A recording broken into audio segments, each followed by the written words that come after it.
Orang ini telah menjadi Ketua Menteri Sarawak selama 30 tahun. 30 tahun dahulu, Sarawak yang kaya dengan kayu balak dan hasil petroleumnya adalah negara yang paling kaya di Malaysia.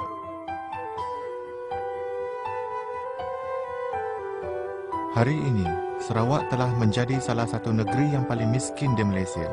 Apakah sebabnya?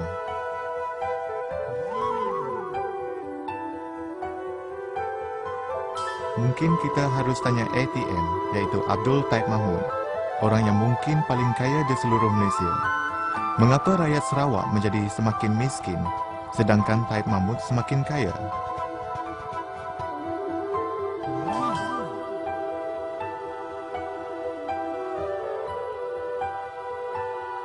Mengikut Sarawak Report, Taib Mahmud memiliki beratus juta sehingga beberapa bilion US dolar. Dia memiliki hartanah sebanyak 80 juta US dolar di Kanada dan harta dia di London pula bernilai 60 juta.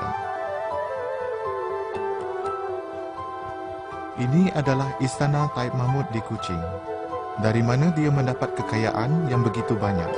Mungkin kita harus tanya CMS.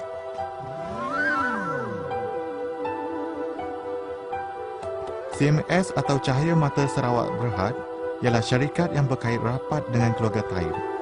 Mereka telah sapu hampir semua kontrak untuk membuat jalan raya, memasang paip, membina kilang dan sebagainya.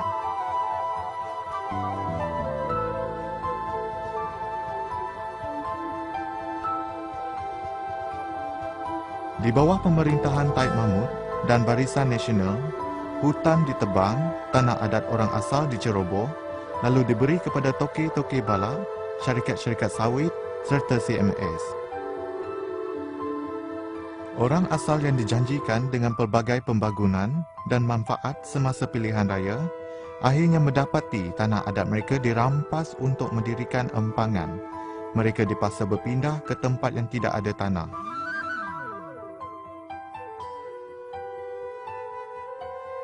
Misalnya, projek empangan Bakun telah memindahkan lebih daripada 9,000 penduduk orang Ulu ke kawasan Asap Koyan. Kini, mereka tidak dapat menanam padi, tidak dapat memburu dan menangkap ikan.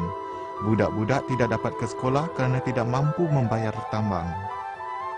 Taib Mahmud mengawet keuntungan melalui konsesi balak, tanah dan ladang sawit. Kebanyakan projek dimiliki oleh ahli keluarganya dan kroni-kroni Barisan Nasional.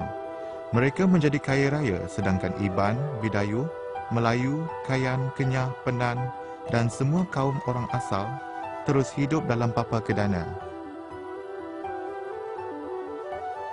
Bila ada rakyat yang berani menentang lanun-lanun yang merampas tanah adat mereka, polis dan samseng digunakan untuk menakutkan pejuang dan pemimpin rakyat.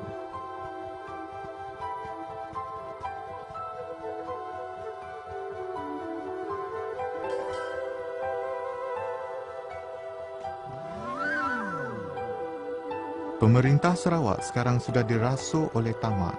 Apa yang mereka ingat hanya macam mana mengongkong media dan mengawet keuntungan sepuas-puasnya untuk kepentingan diri sendiri.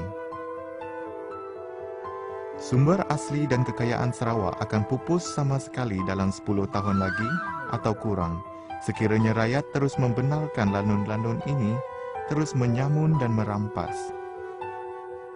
Saat untuk berubah sudah tiba. Jangan fikir tentang kepentingan anda secara jangka pendek sahaja. Fikirlah masa depan anak cucu kita. Mereka juga memerlukan tanah untuk bercucuk tanam, untuk didiami dan menyara hidup. Mereka juga perlukan sumber yang cukup supaya mereka dapat hidup dengan bermaruah. Jika anda masih sayangkan tanah, sayangkan anak cucu dan sayangkan masa depan Sarawak, anda perlu membuat sesuatu untuk berubah, iaitu dengan menukar pemerintah yang hanya tahu mencuri dan merompak harta rakyat kita.